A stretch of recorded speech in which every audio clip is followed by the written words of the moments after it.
অচিনপুর জঙ্গলে শিয়াল, বাঘ আর সিংহছানা একসাথে ফুটবল খেলছিল। কিছুক্ষণ খেলার পর বাঘের ছানা বলে, বল্টু, সিংহ, আজ আমি গেলাম। আজকে আর আমি খেলবো না। আমার বাবা কুরবানির জন্য বড় একটা গরু কিনেছে। আমি এখন গরুটাকে ঘাস খাওয়াবো। আচ্ছা বল্টু, সিংহ, তোদের বাবা কি কোরবানির জন্য গরু কিনেছে? বাঘছানার এমন কথা শুনে শিয়ালের ছানা আর সিংহর ছানা মাথা নিচু করে থাকে। এটা দেখে বাঘছানা বলে, কিরে, তোরা মাথা নিচু করে আছিস কেন? ও আচ্ছা, মনে পড়েছে, তোরা তো আবার গরিব। তোমরা তো কোনোদিন কুরবানি দিতে পারো না। শোন বল্টু আর সিংহ, তোরা যদি এই বছর কুরবানি না দিস, তোদের সাথে আর আমি বন্ধুত্ব রাখবো না। আমার একটা স্ট্যাটাস আছে না, তোদের মতো গরিবের সাথে আমি আর খেলবো না। আমি গেলাম রে। আমার বাবা 4 লাখ টাকা দিয়ে মস্ত বড় একটা গরু কিনেছে। সেই গরুকে আমি এখন মাঠে ঘাস খাওয়াবো। এ কথা বলে বাঘছানা সেখান থেকে চলে যায়। বাঘছানা যখন চলে যায় তখন শিয়ালের ছানা সিংহ ছানাকে বলে, দেখেছো সিংহ, ওই বাঘের কত অহংকার, আমাদের দুজনকে কিভাবে অপমান করে গেল। কি আর বলবো, বড়লোক বাঘের একমাত্র সন্তান। আমরা তো আর পারবো না ওদের মতো 4 লাখ টাকা দিয়ে গরু কিনতে। এগুলো ভেবে আর কাজ নেই। চল আমরা বাসায় যাই। যে গরম পড়ছে, হিট স্ট্রোকে মারাই যাব।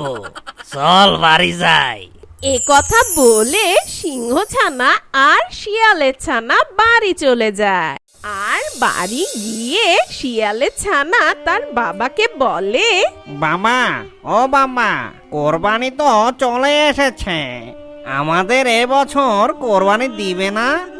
বাবা বল্টু, দ্রব্যমূল্যের যে অবস্থা, এতে তো টিকে থাকাই দায়। আবার কোরবানি কোত্থেকে দেব বাবা? না না, আমি এত কিছু বুঝি না। আমাদের এবছর কোরবানি দিতেই হবে, বুঝতে পারছ? ছেলের এমন কথা শুনে শিয়াল অনেক চিন্তিত হয়ে বলে, আচ্ছা বাবা, তুই মন খারাপ করিস না। এবছর আমরা কোরবানি দেবই দেব।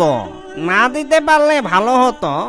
ওইদিকে সিংহ ছানা তার বাবাকে বলে, বাবা, আমাদের কোরবানির গরু কত টাকা দিয়ে কিনবে?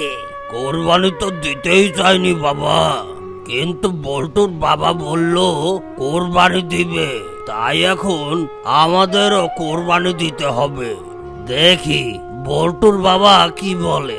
কত টাকা দিয়ে গরু কিনবে তা জিজ্ঞেস করে আসি। বাবা, আমরা এত কিছু জানি না, তুমি কিন্তু বড় গরু কিনবা। এ কথা বলে সিংহ ছানা বাড়ি থেকে চলে যায়। আর কিছুক্ষণ পর সিংহ আর শিয়াল একসাথে একটি গাছের নিচে দাঁড়িয়ে কথা বলছিল। সিংহ ভাই, বল্টু খুব জোরাজোরি করছে কোরবানি দেওয়ার জন্য, কিন্তু তুমি তো সবই জানো কি থেকে যে কি করব। শিয়াল ভাই, আমার বাচ্চাও আমাকে বলল বড় গরু কোরবানি দিতে হবে। কষ্ট হলেও আমাদের কোরবানি দিতেই হবে। চলো আমরা বাজারে যাই, অল্প টাকার মধ্যে একটা গরু কিনে নিয়ে আসি। এ কথা শেষ করে তারা দুজন বাজারের উদ্দেশ্যে রওনা দেয়। আর কিছুক্ষণ পর শিয়াল আর সিংহ একটি গরু কিনে নিয়ে আসে। আর গরুটা নিয়ে যখন জঙ্গল দিয়ে যাচ্ছিল, ঠিক তখন বাঘের সাথে দেখা হয়। ওদেরকে দেখে বাঘ বলে, কিরে সিংহ ভাই, শিয়াল ভাই, এই পিচ্চি মার্কা গরুটা কোথা থেকে নিয়ে আসলি? হা হা হা হা, এটা গরু নাকি ছাগল? বাঘের এমন কথা শুনে শিয়াল আর সিংহর মন খারাপ হয়ে যায়। বাঘ ভাই, আমাদের যা সামর্থ্য সে অনুযায়ী আমরা গরু কিনেছি। যে পিচ্চি গরু কিনেছো সেই গরুর মাংস তোমরা নিজেরা খাবা নাকি আত্মীয়দের দিবা নাকি গরিবদের দিবা? ভাই, আমরা আমাদের সামর্থ্য অনুযায়ী যা পেয়েছি আমরা তাতেই খুশি। আমরা নিয়ম অনুযায়ী সমান ভাগে ভাগ করব। নিশ্চয়ই আমাদের এই গরুর মাংসেই বরকত হবে। তোমাদের সাথে এত কথা বলার আমার টাইম নাই। শোনো, আমি সবাইকে আসতে বলেছি, সবাইকে বেশি বেশি মাংস দেব। এ কথা শেষ করে বাঘ ওখান থেকে চলে যায়। আর কিছুক্ষণ পর শিয়াল ছানা আর সিংহ ছানা তাদের গরুটা দেখতে চলে আসে। বাবা, ও বাবা, এত ছোট গরু কোত্থেকে আনলে? আমি আজকে আর বাসায় যাব না, তুমি তোমার এই ছোট গরু নিয়েই থাকো। এ কথা বলে সিংহ ছানা রাগ হয়ে চলে যায় আর তার পিছু পিছু শিয়াল ছানাও চলে যায়। তখন ওরা দুজন জঙ্গলের মাঝে গিয়ে সিংহ ছানা শিয়াল ছানাকে বলে, দেখেছো বল্টু, বাবাকে এত করে বললাম বড় একটা গরু কিনতে, তা না কিনে একটা ছোট গরু কোত্থেকে ধরে নিয়ে এসেছে। আমি আর বাড়ি যাব না। দেখো, বাঘছানা আমাদের সাথে আর কথাই বলবে না। শোন সিংহ, আমাদের বাবারা যা ইনকাম করে তা দিয়ে তো সংসার চালানোই যায় না, তাও আমাদের কথা শুনে আমাদের আবদারটা রাখতে গিয়ে এই গরুটা কিনে নিয়ে এসেছে। এতেই আমরা মহা খুশি। দেখো, একদিন আমরাও বড় গরু কিনতে পারবো। এখন চল বাসায় যাই, এখানে রাগ করে থেকে কোনো কাজ নেই। এরপর শিয়াল ছানা আর সিংহ ছানা বাসায় চলে যায়। আর ওই দিকে বাঘ তার বাড়ি বসে বলে, কাল তো কোরবানি, এখন গিয়ে দেখি আমার গরুটা কেমন আছে। এ কথা বলে বাঘ তার গরুটাকে দেখতে যায়। বাঘ যখন গরুটাকে দেখতে গেল, সে দেখতে পায় তার গরুটা আর বেঁচে নেই। এই দেখে বাঘের চোখ ছানা বড় হয়ে যায় আর বাঘ চিৎকার দেয়, বাবা বাঘু, হায় হায় রে, কি হয়ে গেল আমার? কে কোথায় আছিস? এদিকে আয়, আমাদের 4 লাখ টাকার গরুটা তো মারা গেছে। এ কথা বলতে না বলতেই বাঘ হার্ট অ্যাটাক করে ওখানেই পড়ে যায়। বল্টুর মা! সেই সময় বাঘছানা সেখানে চলে আসে আর এসে দেখে বাঘ মাটিতে পড়ে আছে। এই দেখে তার ছানা বলে, বাবা, ও বাবা, তোমার কি হয়ে গেল বাবা? এই বলে বাঘছানাও কান্না শুরু করে। বাবারে, আমি আর বাঁচবো না, আমি তোকে বড় করে যেতে পারলাম না রে বাবা।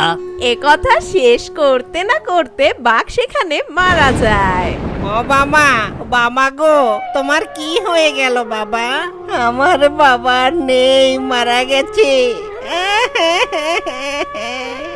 এই দেখে বাঘছানা কি করবে বুঝতে পারছিল না। কোনো উপায় না পেয়ে বাঘছানা দৌড়াতে দৌড়াতে সিংহের বাড়ি যায়। সিংহের বাড়ি গিয়ে বাঘছানা বলে, সিংহ চাচ্চু, ও সিংহ চাচ্চু, আমার বাবার কথা বলছে না চাচ্চু, তুমি আমার সাথে এখনই চলো চাচ্চু। আরে বাবা, আমার তো একটা কাজ আছে, আমার তাড়াতাড়ি সেখানে যেতে হবে, তুমি অন্য কোথাও যাও। সিংহর এ কথা শুনে বাঘছানা কান্না করতে করতে শিয়ালের বাড়ি চলে যায়। শিয়ালের বাড়ি যেতে না যেতেই শিয়াল বাঘছানাকে দেখে বলে, বাবা, তুমি এখানে কেন? আর তুমি কান্না করছো কেন? শিয়াল চাচ্চু, ও শিয়াল চাচ্চু, আমার বাবা আর কথা বলছে না, তুমি আমার সাথে চলো না প্লিজ। এ কি বলছো বাবু? তাড়াতাড়ি চলো। এ কথা বলে ওরা দুজন রওনা দেয় বাঘের বাসার উদ্দেশ্যে। আর বাঘের কাছে গিয়ে শিয়াল বলে, বাঘ ভাই, ও বাঘ ভাই, তোমার কি হয়েছে? শিয়াল হাত দিতে না দিতে দেখে বাঘটি মারা গেছে আর তার নিথর দেহ পড়ে আছে। এই দেখে শিয়াল বাঘছানাকে বলে, বাবু, তোমার বাবা আর বেঁচে নেই, এ কথা শুনে বাঘছানা অনেক কান্না শুরু করে। হ্যাঁ, কি বলছো? আমার বাবা আর বেঁচে নেই? আমার বাবার কথা বলবে না?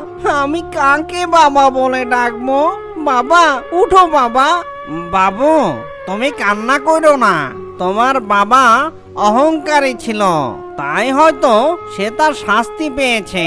তাই কখনো অহংকার করবে না। অহংকারকারীকে আল্লাহ তাআলা ভালোবাসেন না। অহংকার পতনের মূল। বুঝেছো বাবা? তুমি আর কান্না করো না। এখন থেকে আমি তোমার বাবা। বুঝতে পেরেছো?